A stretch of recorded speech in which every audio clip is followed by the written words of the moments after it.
I gotta say, it's pretty rare to have good news about Pro Tools and Avid for a number of years. It's been my DAW since like 2008 or something, I think.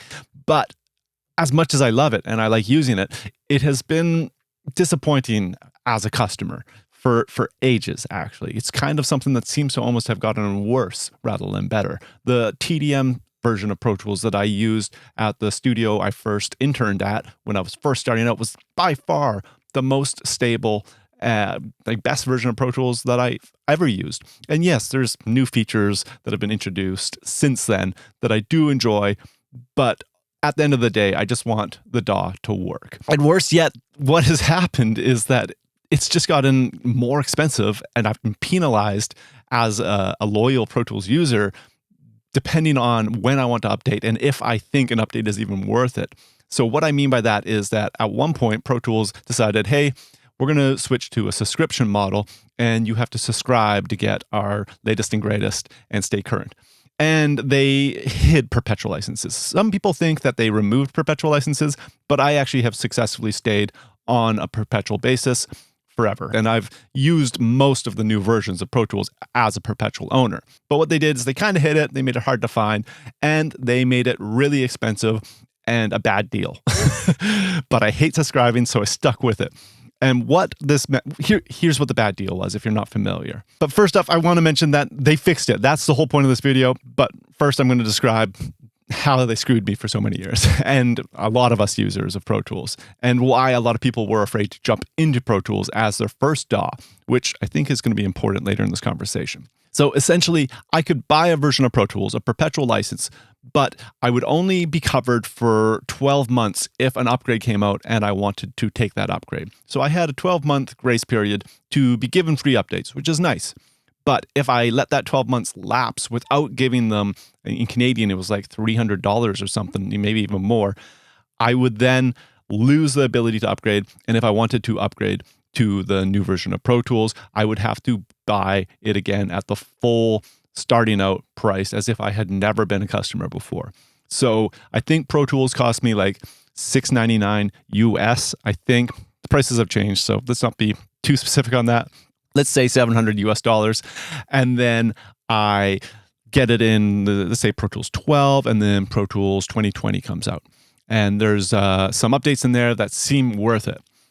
I have to then spend another $700 US because I didn't stay on their update plan every year for like $300. That would have got me no meaningful updates. Like it's crazy how little content was in these updates and how inconsistent these updates were. So they switched to the DAWs being called like 2020, 2021, 2022, now 2023. But they weren't coming out on January, they were coming out sometime throughout that year. I actually had my plan renewing, my support plan that would give me free updates in June, I think. And even that was too early to get the update sometimes. So what the hell was I paying for? So just on this last one, I updated to 2023, which got me ARA support with Melodyne and stuff like that. And I thought that was good, but I was not willing to keep going with this bad deal. So I shut off my support plan and have just decided I'm going to ride out into the sunset on this version of Pro Tools. No more paying for a support plan that gets me essentially nothing. And that means that Avid would essentially never receive another penny from me as long as I could go without needing to update here. And I honestly would love to keep giving them money if they released something that I wanted.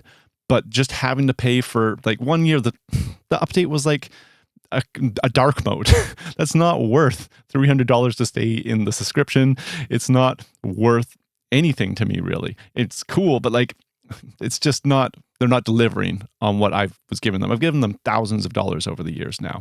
So yeah, I decided that, okay, this is it for me. I'm turning off updates. I've paid enough. I'm happy with this version of Pro Tools, even though it is not that stable. I'm just going to run it as long as I can, as long as my computer system is all compatible. This is it. Hopefully years to come. But today, they have backpedaled and they've fixed this issue. And they have gone and started doing what literally every other DAW does that I can think of. there's a couple that give free updates. Like Logic, I think, gives free updates to their customers, but you also have to run it on one of their computers. So is it really a free update? Kind of.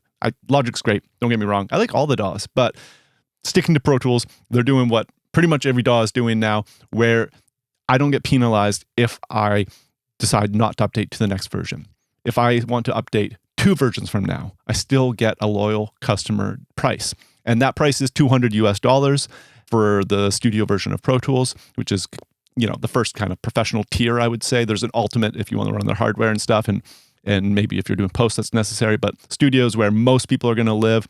And there's, of course, tiers under that for like just musician types, which is awesome as well. And I got to say, pretty affordable. We'll get to pricing though. So yeah, now I am no longer forced to keep paying for updates I don't want. I can just run this version of Pro Tools like I've been planning to, but when they release something of value that I say, hey, that would be worth the money to me, I can then say, okay, here's $200. Give me the new version of Pro Tools. It doesn't matter if that is within the next 12 months or if that is 5 years from now. As long as they keep this business model, I have the same deal as a loyalty price as a loyal Pro Tools user, which is awesome. It fixes so much about how I felt about Pro Tools. I really had a lot of resentment going on for how much I've given them for years. Like M1 support and ARA was just being promised for years, and I was paying, and it was not being delivered for a long time. I'm still not happy with how much I gave them to get those in their current form. It's ridiculous. But this solves that problem. It's the right thing to do. It's just the right thing to do. They're doing well by their customer base for the first time in a long time. And I got to say, I noticed that this comes at an interesting time. Pro Tools, if you're not aware, was recently purchased. It was acquired by a different company. So essentially, it's got a whole new future ahead of it, I think. And there's been speculation on if this is a good thing or a bad thing, if it's just some shell corporation that's just going to bleed it dry. But it seems to me that the changes I've already seen indicate that they want to take back market share. And that means that they're going to be customer first, which is a really good thing. The main indicator I've seen of that, other than what I just talked about in their update to pricing and customer loyalty, is the development of Pro Tools Sketch, which is like a new creator-based app that lets you really easily have fun making music. That is a gateway drug. That is hey, try this. If you have fun, you might stick in our ecosystem. So they are looking to get beginners in, not just pros, where Pro Tools has kind of been seen as this like old guard DAW that's used in big studios and big TV studios by old school engineers and producers. And that's kind of true. They now seem to want to get that young generation in as well. And that's fantastic because it is an amazing DAW. It is by far, I think, don't get mad, the most powerful editing DAW that exists. If you want to be able to chop and splice and comp and just crush and edit, Pro Tools seems unbeatable to me, in my opinion. There's like no comparison with Logic, for example. Somebody's going to get mad, but that's okay. And Logic has its strengths over Pro Tools too, don't worry. But it's a whole shift. Like they wouldn't make that app if all they cared about was big studios. And I still see people, even on this latest update, people saying like Pro Tools doesn't care about you in your bedroom making music. And I don't think that's true anymore. I think they do care, which makes me really happy as somebody that is doing a lot of Pro Tools tutorials on YouTube. I want to be able to teach people that are learning Pro Tools, and I want there to be people that are trying to learn Pro Tools because it can be an amazing DAW. Pro Tools took me all over the world because I learned that DAW, and it is what commercial studios use. So I could travel and work in studios in different places. That's really cool.